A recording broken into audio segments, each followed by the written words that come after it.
In this week's edition of the Business Review, we take a look at an interior decor company that is filling a gap in the market by providing customized mirror fixtures.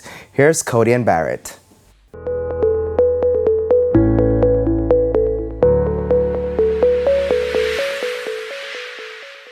When decorating your home, there are a myriad of accessory options available to choose from. A popular one is a mirror which enhances any space. But finding the perfect fit is a challenge the CEO of Mirror City, Emeka Ellis, faced, which propelled her to create her own mirror. I did not do any research at all. I just went off of the fact that I like this and I want to solve this problem for myself. Because it wasn't a plan, so I never do any research. It's after, like months after, I realized that this is where are the companies that should be supplying these. I'm in my 20s and I'm just coming out. I just stumbled upon this. Who has been doing this all this time? After assessing the market, she realized instead of persons settling for what's available in store, she wanted to bring diversity to consumers.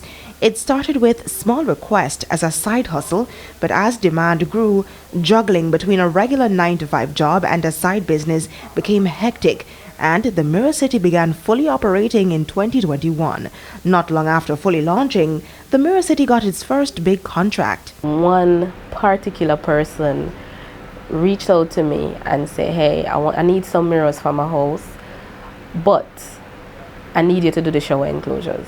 And I'm like, I've never done this. He's saying, listen to me, if you can do the mirror, you can do it. Because people feel like they're the same thing. Kinda, but not really. So I did my research, and that's where we really started with the shower enclosures. The business evolved, adding office closures, slide doors, and windows to its offerings.